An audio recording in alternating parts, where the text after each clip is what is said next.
Mapagpalang araw po sa inyong lahat. Welcome muli sa Pamilyang Tagumpay.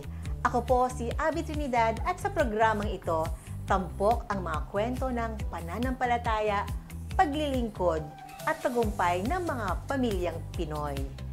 Ngayong araw, makikilala natin ang isang ama na hindi lang haligi ng kanyang tahanan, kundi ilaw din ng komunidad. Mula sa simpleng library sa Bicol, lumago ang ministeryong kanyang pinangungunahan. May feeding program, solar lights, edukasyong Kristiyano at ang takdang aralan na nagbibigay na access sa internet at printing services para sa mga bata. Kaya kilalanin natin si Pastor Onay Tumbao, kilala bilang Tatay ng Takda. Pastor Onay, para simulan po natin, maaari ninyo po bang ibahagi kung paano nagsimula ang ministeryo nyo sa Bicol? Okay, so actually yung ministry sa Bicol, nagsimula siya dito sa Cavite at saka sa Rizal. Kasi ang ginagawa naming mag-asawa noon, kami ni Arlene, pag birthday niya, mag-feeding program kami pag birthday ko. Ganun lang. Ganun lang. Pero pero nakita namin na parang walang direksyon. Sabog, baga shotgun. Walang follow-up. So sabi namin, nag-pray kami talaga kung anong gagawin namin. Gusto namin magkaroon ng isang gawain, ministry. Talagang nakafocus para nakikita namin yung improvement. Ayun. So nag-pray kami at dinala ko ng Panginoon doon sa Bicol noong 2010. 2010. So 15 years na po ang si ministeryo niyo ito, no, Pastor? Bukod sa inyong sarili, no, Pastor, siyempre po ay kasama sa kwento ng inyong pamilya, paano po ba nila sinuportahan o tinanggap ang inyong desisyon dito sa ministry? Dahil alam po natin na hindi po biro ang magkaroon ng isang ministry at mag-handle ka ng maraming tao. Nagsimula lang sa magpabibigay lang po kayo ng pa-birthday, di ba po? Pero iba po ito. Paano po nyo pinag-usapan ng pamilya ninyo? Oo. Actually, alam mo, ito isang bagay na hindi na pinag-usapan para bang, kumbaga mutual, lahat kami gusto. Ito yung mga anak ko. Actually, yung panganay ko, sabi ko sa kanya, nung nag-graduate siya ng college, pagka-graduate, sabi ko, bago ka maghanap ng trabaho, mag-OJT ka, mag-intern ka muna ron, mag-serve ka doon sa Takda. So, nagturo siya ng gitara, nagturo siya doon for, siguro sabihin natin, mga almost 2 months din. Tapos, ganoon din, lahat sila na-involve doon. So, isang bagay na hindi pinag-usapan, siguro nakita lang nila na may puso silang ganoon. Hindi ko directly tinuro sa kanila. Kami naman mag-asawa, yung tithes namin, magmula noong 2010, doon na namin nilaan sa gawain. Opo. Nagsimula po ito, Pastor Onay, sa Takda. Bakit po Takda ang umpisa? Sige nga po, ikwento nyo, bakit Takda Aralan? Yes. Kasi nga, nung galing ako dito, yung ministry galing doon sa Rizal, no? Sabi ko, punta kami ng Bicol. Bicol, opo. Kailangan may focus kami. So, naisip namin, magtayo ng isang library. Library? Kasi yung lugar na pinuntahan ko, yung iba nga wala pang kuryente. Yung iba, may kuryente man sila siguro, pero yung bahay nila masikip, maingay. So, pag galing sa school, high school to, saka mga elementary, bibigyan sila ng assignments na sa Ingles, ay sa Tagalog ay takdang aralin. Okay, diba? opo. Sabi natin, ba't di natin gawing takdang aralan yung lugar? So, yun na yun, yung library. Okay, so, library. So, nagsimula ito, nagpatayo kami. Paunti-unti, siguro inabot ng 3 taon bago maitayo yung structure. Matik lang. Pero enough para meron nga yung mga bata na isang place na pwede siya mag-aral. And then, syempre, para maka-catch up naman sila sa eskwela, kailangan nila ng internet. Wala naman internet yung mga yan. So, dati, ang tawag dito, meron pa mga prepaid noon na alam mo yun, libutan ko yung tawag doon sa mga, yung parang wifi. Pocket wifi? Parang ganun. So, binalagay pa namin sa kawayan yan, na mataas, para makakuha ng signal. As may mga luma kaming computers, mga ano rin sila, mga donation, puro mga kaibigan din tumulong. So, sa Makatwid, naintindihan ng community na yun pala ang purpose namin. Pero, nung 2020, pagputok ng pandemic, dito nila mas lalong na-appreciate kung ano yung ministry namin. Kasi, nung panahon na yon, di ba sabi nga ng gobyerno, wala muna papasok sa eskwela. Kayong mga magulang magturo sa mga bata. Ano naman naasahan mo sa mga magulang? Medyo karamihan no read, no write din. Opo, oo. So, yun ang naging level up ng ministry namin. Nag-hire kami ng 2 professional teachers. Nag-full-time doon sa library, 2, para turuan yung mga bata. During the pandemic, almost 1 year yon. Yung library po ba, ano itsura po ng kubo lang? Or Di naman paano po nag-umpisa? Sa Oh, isang vacant lot? Hindi. Actually, noong 2010 talagang gusto namin magkaroon talaga ng konkreto Structure, na structure. So, hindi ako magaling sa sukat-sukat. Pero siguro, sabi mo na mga 10 by 15 feet yung sukat niya. So, nagsisiksikan doon. Okay. Tapos, kalaunan, syempre pinag-pray namin dahil ang internet mabagal. So, ngayon, just last year, pinagpala kami, may nag-donate naman ng Starlink. Di ba? Social, no? Starlink. So, grabe ang provision ng Panginoon. Ay, totoo yun. Provision ng Panginoon. Kasi kung kami-kami lang din namin kaya yun. Kasi lumalaki yung ministry, dumadami yung mga bata. Opo. So, yun. Pastor, gusto ko po tanong bilang isang baguhan noon na missionary at sa mga gusto po na nakikinig po kayo na gusto mag-mission pero wala naman po talaga silang pag-uumpisahan. Ano po yung encouragement na masasabi niyo sa kanila sa experience po ninyo? Maganda yung tanong na yan. Kasi karamihan na yung nakakausap ko, gusto nila mag-mission, gusto nila mag-serve, pero saka na lang kasi wala pa daw mag-sustain. Okay? Pero ako naman sa experience ko, pag talagang inuna mo yung tawag sa'yo ng Panginoon Diyos, sumunod ka lang, i-provide niya lang talaga Oo Hanggang hindi mo kasi, kaya nga step of faith di ba? Hanggat hindi mo talaga ginagawa, humahakbang ka, hindi mo makikita yung kilos ng Panginoon Diyos. So sa may mga ganong kabigatan, pero nag-aalinlangan kasi walang ganito, walang provision, just trust in the Lord. Nakita ko yun, experience ko. Never nagkulang ang Panginoon Diyos sa ministry and even in the family. Opo. So full-time po kayo dito or full-time din po ba kayong isang tent maker kumbaga sinasabi po natin? Tama. Yung sinimula namin yung 2010, hindi ako full-time noon kasi library lang yun Actually, of course, nag-put up kami ng library and then we actually nagkipag-partner pa ako sa isang local church. Para sabi ko kung ano na-evangelize namin, magulang man ito, mga bata, kayo magpa-follow up.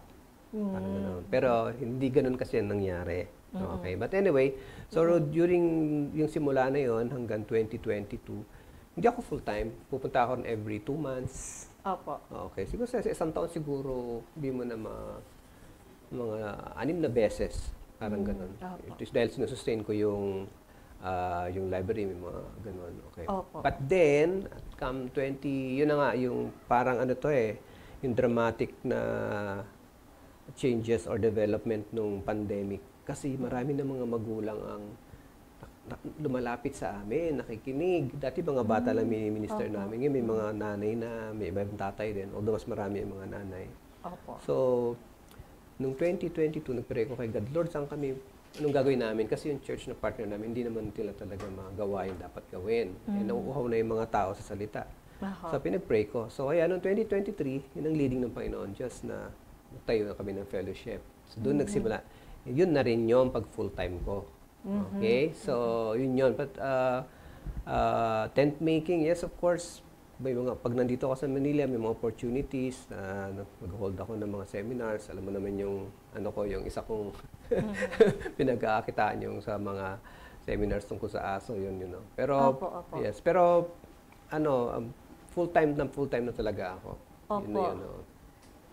It's a leap of faith, Pastor, no? Yes. Onaid, na sa pagdesisyon mo na full-time, sa kabila ng maraming pangailangan sa buhay. Siyempre po, may mga anak po kayo, kailangan ma-sustain.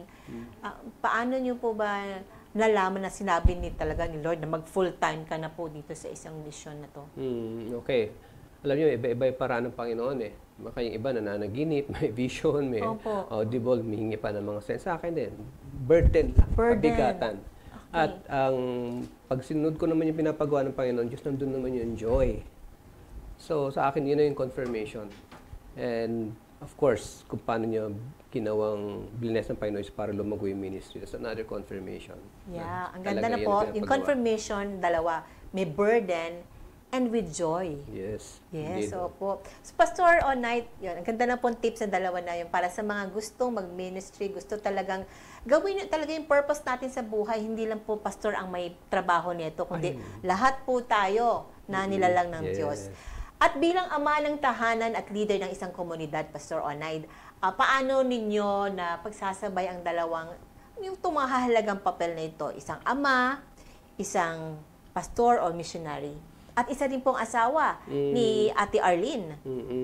Okay, actually, hirap pala nun, no? Opo. Actually, parang imposible mong gawin, sabay-sabay, no? Pero, siguro, number one, syempre, ang pinakaunang ministry mo naman ay pamilya. Okay, hindi tama na pumunta ako mag-mission doon kung sira naman yung pamilya ko, di ba? Amen. So, syempre, ang unang dinidisciple ko yung mga anak ko. Although not in a manner na iba Bible study mo araw-araw, ganito, hindi ganon. We have our own yung way of ministering to our children. That's one. So, nakita nila yon. Actually, sinusuportahan nga nila yung ginagawa. No? Sa asawa ka naman, ayun na eh. Sabi ko nga, di ba nagsimula kami feeding program. Kami dalawa talaga yun. Oo. Nagkataon lang kasi si Arlene na nandito sa Metro Manila. Siya is full-time na nasa may work. So, nakakasama siya sa akin siguro every 2 months din. May mga events kami na sumasama siya. Pero, yun na nga. So, if you're asking about the balance, hindi ko na nga sasabihin na balance eh. Kasi pag sinabi mong balance, ito. Hindi eh. Integration. Yan. Kumbaga, it's part of a whole. Oo. Bahagi ng kabuuan ang pamilya, ang mga anak. Bahagi siya, hindi siya hiwalay na bagay. At kami ganun kami, yung pamilyang yun. Opo. Speaking of hindi siya, bahagi siya, Pastor, paano niyo po na nagagawa na maging pastor at ama sa anak? Kasi po, may kadalasan po, naririnig ko po sa mga anak na mga leaders or kung sino man po mga spiritual leaders, dapat magpakaama ka sa akin, mami, maging mami ka sa akin, maging anak, daddy ka sa akin. Huwag ka maging pastor. Bakit kaya ganun po ang sinasabi ng mga anak po? Okay, siguro marahil siguro parang nangyayari siguro sa mga ibang pastor siguro is pag nandun sila sa bahay, nadadala pa nila masyadong seryoso siguro. Pwede yun sabi nila. Yes, oo. Ngayon, yung mga bata siguro, especially mga teenagers, yung meron silang gusto na para bang cool ang tatay nila, para bang walang formalidad. Okay? Pero, I think wala namang problema ron, Ang mas importante siguro is yung time na binibigay mo sa anak mo is intentional. Talagang kasama. Kung meron kang panahon sa mga anak mo, tapos, syempre, dapat meron kayong family devotion. Nililid mo talaga yung mga anak mo. Family devotion po. Family devotion po ang key. Yes. No? To a happy and joyful family na po.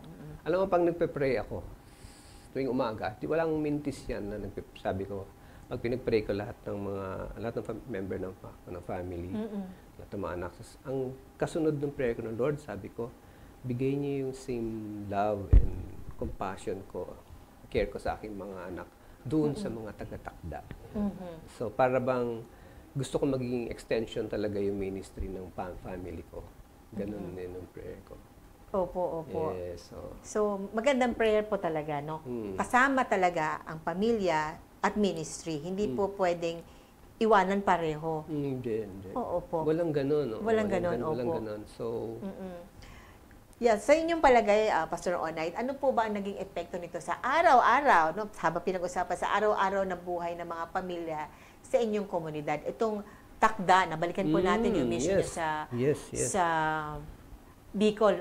Ano po naging impact nung nagsimula po ang ministry doon? Bago yung impact, pag-usapan muna natin yung pagsubok, yung challenges. Challenges. Nung nandun sinisimula namin to, para tinatawa-tawanan pa, wala kami support sa community. Yes, opo. Alam mo naman, di ba? Pero over time, siguro nakita nila yung purpose namin, matulungan sila. Kaya nga nagtayo kami ng mga solar labs sa mga madilim, gano'n. Nakita nila na yung intention namin. At yun nga, babalikan ko ulit yung pandemya, nakita nila yung ang laki ng impact namin sa mga anak nila. So sa kanila sila lumalapit na. So dumating sa point, actually from 2010 to siguro hanggang 2015, parang stranger pa ako doon sa community. Ngayon, pag naglakad ako, nagbike ako palibot, sasabi na, "Oy, pastor!" Gaganon, "Uy!" Parang pwede na akong tumakbong kagawad o barangay kapitan. At may support tayo sa barangay captain. Okay. Oo. So, may impact tayo doon. Okay. Sobra. May respeto sila sa atin. Opo. And I think, bukod doon sa itutulong natin sa kanila kasi tumutulong sa pag-aaral, meron tayong mga ibang around 35 scholars doon eh. Oo, na binibigyan ng support monthly. Aside from yung help na binibigay natin, siguro nakita nila yung iba yung joy ng meron dito sa samahang ito. Opo. Nabanggit niyo, Pastor, na kasama po ang barangay captain na sumusuporta sa gawain ito. Sa pamamagitan, siyempre, ng yung paggabay sa inyo doon, pagprotekta. Yes. At sa mga barangay captain o barangay chairman po, kasama po namin kayo dito sa mga ministry sa komunidad para po sa isang matahimik, maayos na komunidad po. So nabanggit ko kasi yan na napakahalaga po ng pagtutulungan ng komunidad. Opo. At po sabi niyo nga po may sa araw-araw na impact ng na ginagawa po ninyo sa mga kabataan, ano naman po ang impact sa mga magulang? Sila po ba ay nag-encourage na rin? O sila rin ba ay sumasali na rin po sa inyo? Yes, oo. May mga ilan, okay? Una, yung may mga mariling ka sa kanila, ay napapasa sa Bicol. May videos ako actually nagpapasalamat sila na dati daw itong anak kong ito ay di sumusunod. Magmula nung nag-a-attend dyan sa takda, dyan sa library, pag inutusan mo raw, ay sumusunod agad na.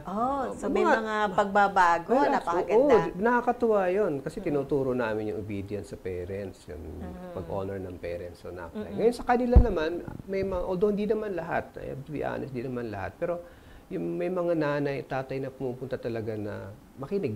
Pupunta sila paglinggo, pag may mga special na events na ginagawa, pumupunta sila kasi naku-curious sila dahil nagkakaroon nga ng uhaw.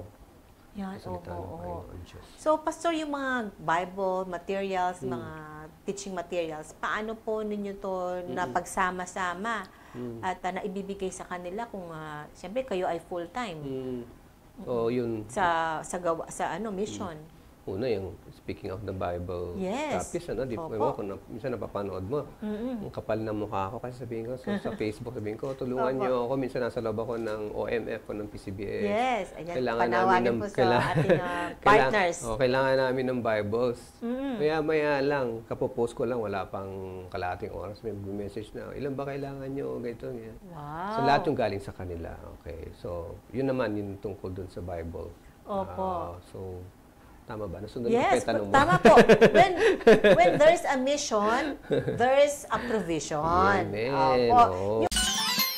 Shampoos, Viva, Copa, Monera, Centella at may DHA pa. May Bilberry, Marigold at marami pang iba. 66 and natural na vitamina. Memorize na yan. Para sa ating lahat na mag-aaral. Memorize, lagi mo lang tatandaan. Memorize lang yan. Pastor, bukod sa liwanag na binigay ng solar, no? Yes. Salamat sa mga naging sponsor po ninyo. Pwede nyo pong banggitin mamaya. Pinapakain nyo din ang mga nangangailangan sa katawan at kaluluwa. Paano po nagsimula yung feeding program na to? Sinabi nga po ninyo na si Ma'am Arlene, yung inyong wife po na nag-umpisa. Tuloy-tuloy po ba to ngayon hanggang ngayon, Pastor? Tuloy-tuloy po. Actually, pero pagdating po dito sa takda, noong bago po mag-pandemic, ginawa na po namin siyang feeding of the 500. Yan. May quota kami. May quota? Hindi namin kaya parang ng feeding of lang, the 5,000 eh. Pero diba sa Bible, may 4,000 saka 5,000. Diba? Sabi na 500 muna. Pero minsan lumalagpas, may 600. So sinimulan namin doon. So taon-taon na yan. So ginagawa namin, ito again, with the help some friends, invite ko sila ang prepare ng food, lahat. Opo. For example, isang team, pupunta sila doon, magbibigay kami ng meal tickets. Kaya naka-organize yan, hindi basta-basta lang sila darating. Opo. May queuing. Anyway, so of course, pinapakain natin sila ng physical na pagkain. Kasi gusto nila yan eh. Pero syempre hindi sila makaka-uwi hanggang di sila nakakaring naman ng word. Opo. Oo, nandun yun. Okay. So, Yes. yung taon to yun, Feeding of the 500. Kaya kung gusto nyo mag-sponsor, kayo Yes. mismo, pumunta ron, kayo magpakain ng 500. Opo. Saan nga po ito, Pastor? Para malaman po ng mga Okay. interesado at Yes. malapit doon sa lugar na yun. Ano po Oo. exact location Okay, in Bicol? exact location po namin ay Purok 5, Barangay Kirangay, Kamalig, Albay. And literally ay nasa paanan po kami ng Mayon Volcano. Yan. Saka wazeable po yan. Yes. Nakapin kami sa Google Maps. Takda Missions and Fellowship, makikita niyo yan. Talagang nasa likod kayo, nasa likod kayo ng Opo, kasi ang Mayon po kasi bilog Mayon, kaya walang likod, walang harap. Oo, wala na po. Oo. Basta nasa paanan kami. Nasa paanan, abay, napakasarap naman talaga. Paano naman po pag ito ay may pagsabog. may pagsabog ng volcan. Paano naman po ang ating mga kababayan, mga kasama doon sa Buti tinanong mo yan kasi siguro since nang tinayo yung takda, meron ng 3 o 4 na eruption yata eh. Isa nung medyo malakas ng 2017, pero pinaka-recent was 2023. Opo. Kasi simula pa lang ng fellowship. Tagal po yun. Pagkaganyan, kasi takda ay nandun din sa permanent danger zone na tinatawag. Kaya pag kailangan, pagka may announcement ng government na maglikas, talagang kailangan mo pumunta doon sa evacuation center. Yes, okay. Pero nakakatawa, kwento ko lang sa iyo. Sige po. Nung itong 2023 nung nag-erupt doon sila sa Malaya, siguro mayroong 7 kilometers yun, malayo yun sa mga school. Tuwing linggo pupunta sila sa takda, titipon. Para lang mag-attend ng fellowship. Okay. Tapos babalik uli doon. Okay, oo. Although di pa makarami noon, siguro mga 15. Marami na rin yun para mag-travel ka. Yes, opo. Nakakatuwa lang. Okay, so kumbaga yun. And then there's also some opportunities pag mayroong mga ganyang kalamidad. Pumupunta kami doon sa evacuation centers. Bibigay ng mga some help and maybe to pray for some people.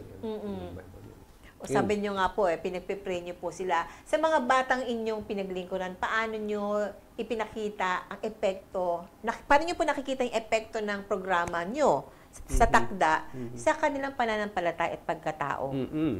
Actually, yun ang ultimate test, di ba? Opo. Dapat may pagbabago. Siyempre, ang unang makakapag-attest yan, siyempre, magulang, katulad ng kwento ko sa'yo, di ba? Mga magulang nila nagsasabi na, ito si mag-aaral, dati tamad pumasok, dati matagal utusan, May iba naman, yung mga kabataan po nagpapatotoo, ito, true story. Talaga nakakatuwa. Kasi, high school siya, actually high school ito. Hindi ko lang kung senior high or junior high, hindi ko maalala. Tapos, siyempre, at tagal ng bakasyon, ng 2023, that was a period also mayroong eruption okay? So, dami naming activities kahit na may nasa evacuation center sila. Anyway, pagpasok nitong estudyante na ito, sa kanilang class, siyempre nagkikita-kita yung mga classmates niya, sabi raw sa kanya, nagtataka kami sa inyo, sa'yo. Ba't nag-iba ka na? Ba't dati mura ka ng mura? Di ba? Ang laking transformation. Gano'n. Tapos, may iba rin, maririnig ka na siya mismo, nagsishare sila tungkol kay Jesus, ganito kami. May impact. Okay. Yes. At naipapasa niyo po yung burden nyo that you have sa kanila. Nagkakaroon na rin sila ng burden to share the word. Yes. Parang natural. Yes, Talaga pag ang Holy Spirit ang kumilos, hindi po talaga pinipilit yan, Pastor? Ay, hindi. Hindi talaga natin pwedeng pilitin ang tao. Yan, So, in God's time, Ngayon naman po, pag-usapan po natin yung pagsubok, Ano po ang naging pinakamabigat na hamon sa inyong ministeryo? At minsan po ba'y napaisip na kayo na tama ba talagang ginagawa ko? Itutuloy ko pa ba to? Wow! Napaisip ako doon. Okay. Marami, pero isa siguro sa mga challenges sa akin yung yung perong nag-aaway sa kanila, okay, tapos para bang hindi ko mapagbate, yun, minsan nadi-discourage ako eh. Okay, sa'yo, sabi ko, hindi naman, pero hindi to the point naman aalis na ako, hindi naman gano'n naman. Pero yun yung mga, so far, yun ang mga challenges ko pa lang. And I expect na may challenges talaga, no? Pero isa yun, yung challenge minsan nag-church kayo, noon pa to hindi naman ngayon, no, na tapos bigla may papasok na lasing. So, anong gagawin mo, di ba? So, yung mga ganon, okay. Physical challenge, imagine every weekend pupunta ako doon. By bus lang, okay.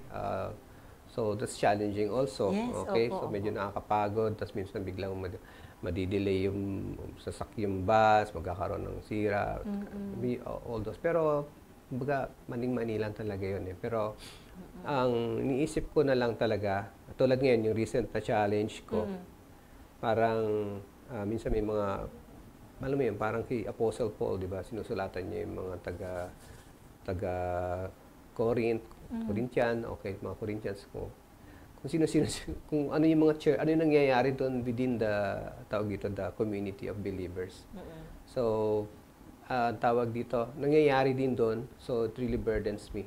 Okay, yan ang, pero sabi ko, it's a sign, sabi ko na, siguro kaya nagkakaroon ng ganito kasi nagiging, nagiging familiar na kami, nagiging community na kami, hindi yung, tawag dito, papalabas lang nakikita namin sa isa't isa. So, nagkakaroon na yung relationship, nag-grow na yung relationship. Yes, oo. Kaya pag may ganyan, minsan nagkakaroon din ng friction, di ba? Opo. Pero sa pagsubok, yung per se, o yung masasabi mo pagsubok, wala pa namang ISIS doon na. Opo. So, yung sinasabi natin, mga persecutors. Wala pa naman, okay. Opo. Araw-araw ang digmaan. Umaga't gabi sumasabak sa laban. Dapat protektado ka outside at inside. Immune Advance contains 4 active ingredients gaya ng lagundi, malunggay, non-acidic vitamin C at zinc. Tulong pampatibay resistensya para tulong proteksyon. Isama pa ang proper diet at exercise. Para katawan ay handa, Immune Advance helps support a healthy immune system. Immune Advance ang sandata. No approved therapeutic claims. Ang Immune Advance ay hindi gamot at hindi dapat gamiting panggamot sa anumang uri ng sakit. Available in Shopee, Lazada, and other leading drugstores. Platinum Pro, ang bisa ng 600 mg caplet at yerba buena, moringa, lagundi at vitamin C na mga go food for morning flexibility and whole day mobility. Kaya walang aray sa palaging pagkilos. Platinum Pro. So, Pastor, paano po ba kayo pinatatag ng Panginoon sa mga panahon na nahihirapan kayo o parang tingin nyo, parang bakit ako lang, di ba ho? May mga pagkakataon na gano'n na parang andun lahat sa'yo, ang burden. Paano po kayo pinatatag ng Panginoon? Ano po ang sinabi niya po sa inyo? Yeah, okay, sige. Sa inyong pagdadasal? Actually, naramdaman ko literally, parang naramdaman ko mag-isa ako. Pero I realize, kasi pa talaga pag pioneer ka ng church, ikaw lahat eh. Even yung mga problema, ikaw. Kasi wala ka pa, hindi pa nila naintindihan eh. Ikaw talagang gagawa lahat. Pero in those times, Panginoon lang talaga ang lakas. I never stopped spending time with God. Yung quiet time mo. Siguro yun ang susi ng lahat. Mas importante yung quiet time natin with God than the ministries mismo. Pakiulit nga po. Ulit maganda po yung sinabi Mas ninyo. importante ang quiet time mo with God, yung daily walk mo sa Panginoon, pakikinig mo sa Kanya, pagbasa ng Bible, pananalangin sa Kanya, kaysa dun sa ministry mo. Yung iba kasi masyado excited, gawa ng gawa, pero nawawala nila yung time na yung sa kanilang personal relationship. Yun ang nagpatatag sa akin siguro. So, sabi niyo po ay intimacy. Yes, intimacy. The intimacy, yes. Napakaganda pong paalala po sa mga super busy sa ministry. No po, thank you for that reminder. Pastor Onay, maraming salamat po sa pagbabahagi ng inyong makapangyarihang kwento, no? Kayo po ay tunay na huwara ng ama ng tahanan, ama ng isang ministry, isang ama na buong puso naglilingkod sa kanyang tahanan at komunidad. Pastor, bago po tayo matapos, gusto kong bigay sa inyo ng panahon na ito, ng oras na ito, para invite kung sino po yung gustong sumama sa inyo, kung sino pong gustong mag-support, at sa lahat po ng mga nakakasama niyo po rin doon, ito po ang paraan po kung paano po natin masasama po ang ating mga mahal sa buhay to also join with us in this ministry. Okay, yun. So una siguro gusto ko pasalamatan yung mga yung mga tao na talagang tumulong, not necessarily financial, no, but being with us. Yes. Pumupunta ron talaga para mag-minister. Okay? And inaanyayahan ko pa po kayo. Okay? Kung gusto niyo pong maintindihan kung ano yung kinikwento ko tungkol sa Takdang Aralan, sumama kayo sa akin. You spend the weekend doon sa Mayon. Kahit wala kayong gawin muna just to see the ministry. And I'm sure hindi ka uuwi ng Manila na wala kang kabigatan or kag-alakan dahil sa nadulot ng nakita mong ginagawa ng Panginoon sa Takda. And yun na nga, again, I want to encourage yung mga kapatid natin na yun, may gusto ko itong mag-minister. Pero ang dami mong hinihintay. Okay? Kasi pag ganito na ako, pag ready na ako, pag ganyan, pag actually, hindi darating yun. Hindi darating yun. So you have to do it now. Okay? Do it now. Do it now. Sabi nga, just do it. Okay? Let God do it. At gagamitin ka ng Panginoon. Just basta magpapagamit ka lang sa Kanya. Ayun. Opo. Ilang pong kabataan na po ba ito at mga parents, mga pamilya? Okay. Sa mga kabataan, pag sinabi natin kabataan, this would be from 15 to 22 years old. Kasi high school lang yung binibilang namin. High school, so okay. 15, okay. Take note, high school po, sa mga may materials po na pang high school. Yes, Open po ang ministry ng Takda. Yeah, at yun din. Yun pala yung point na to na pwede na humingi ng tulong. So, kung meron po kayong mga spare o pinaglumaang laptop dyan, okay, kumbaga nababagalan na kayo, hindi na kayo makapag-gaming. Ipadala niyo po kasi yung mga estudyante natin, kailangan nila ng laptop. Hindi nila afford, hindi nila makakapag-afford. Meron tayong 3 college students doon ngayon. Nagkaroon sila ng laptop donation na lang din. Okay, so malaking tulong po yun. Para makahabol po sila sa takbo ng sistema ng edukasyon natin. Hindi sila makaka-catch up pag wala silang ganun. So, yun po. So, adults, so basta average namin ngayon pag Sunday service, nasa 50 to 60 people. Yan, so 50 to 60. Kalahati nun ay kabataan, iba, mga matatanda. Yes. At madarating pa at madadagdagan pa yan. Hopefully. Pero sabi ko nga, we don't, last Sunday, merong kaming bisita doon. Sabi ko, hindi namin dream na lumaki ito. Ang dream namin, magkaroon pa ng ibang church sa iba. Mag-multiply kami. Yes, multiply. Opo. Yung lugar po, nakita po natin sa ating sa screen po natin na meron pong isang structure po doon. Ito po ba ay kailangan pa ng mga materyales para po matayo pa na mas malawak at marami pong mga estudyante pa. Nakita nyo, poste pa lang sa kapirasong mga pader. Okay. But enough for us to be maprotektahan ng init saka ng ulan pag pero kulang pa siya. So kung yan din po, kung meron kayong burden, siyempre welcome na welcome ang iyong tulong. Yes. At paano at saan po ba kayo pwedeng matawagan? Okay, siguro, Sir Onaid, Pastor Onaid. Ang number ko po ay 0917-886-1970 at ang website po namin is www.takda. Tandaan nyo na, takda.ph. Yan. So, yun po. Yeah. So, thank you very much, Pastor Onaid, for sharing your heart and burden with the people po in Bicol. At I pray na hindi lang po yan, marami po maging branches pa ang Takda. At marami po tayo na makasama sa mga ministry katulad na ito, maging ama, hindi lang po sa pamilya, kundi maging ama sa ibang tao na nangangailangan ng aruga ng isang pamilya. Thank you very much po. Salamat din po. Thank you. Hindi siya nagsimula sa pulpito, kundi sa aklatan. Isang ama, isang pastor, isang lalaking tumugon sa tawag ng Diyos. Hindi para sumikat, kundi para maglingkod. Ang kanyang munting library noon, naging pintuan ng pag-asa para sa mga bata, mga magulang at mga pamilyang sabik sa pagbabago. Ngayon, isa na itong komunidad ng pananampalataya. Hindi lang siya nagtuturo ng salita, nagtatanim siya ng pangarap at gumagabay sa mga ama't ina, kabataan at bata, isa-isang pamilya sa tamang landas. Ito ang tatak ng takda.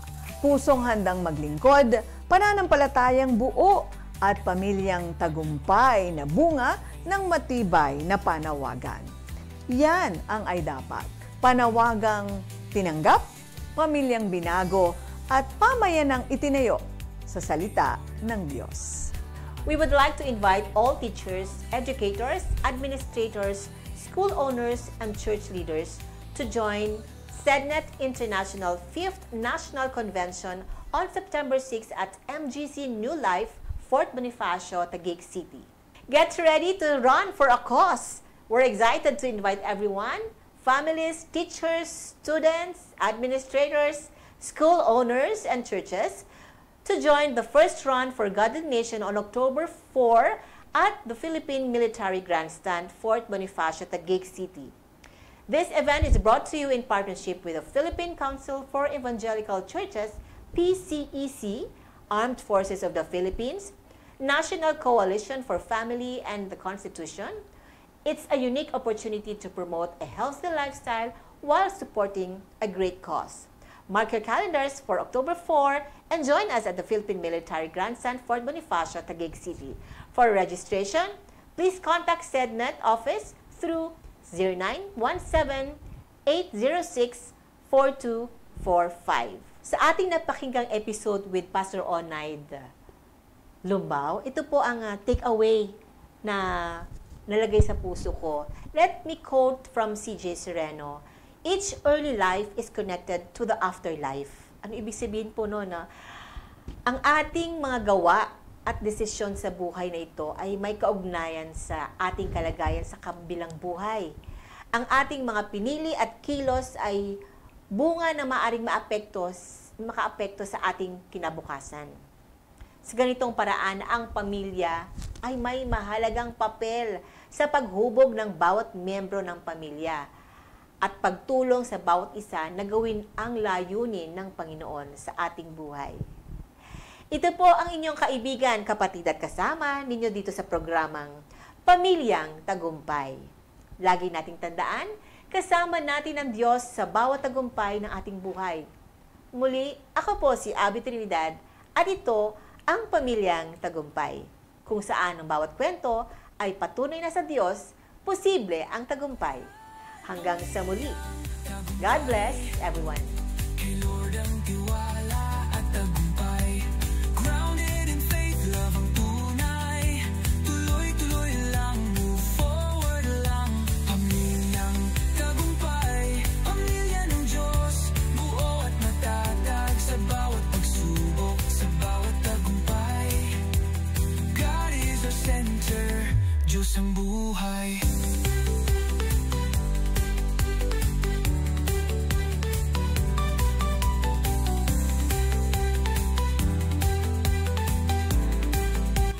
Hi everyone! Ako po si Doc Engineer Arnold Divina. At ako naman po si Aida Gonzalez and we are your hosts here on Tagumpay It's All Good. Dito sa channel ito, we bring you real stories, inspiring journeys, and good vibes na siguradong magpapalakas ng inyong umaga. Kaya naman, don't miss out. Follow and like us on Facebook. And don't forget to subscribe to our YouTube channel. Just search Tagumpay It's All Good. At syempre, share nyo na rin sa inyong pamilya, barkada at kapitbahay. Let's spread good news, good vibes, and God's goodness. Dahil sa Tagumpay, it's all good!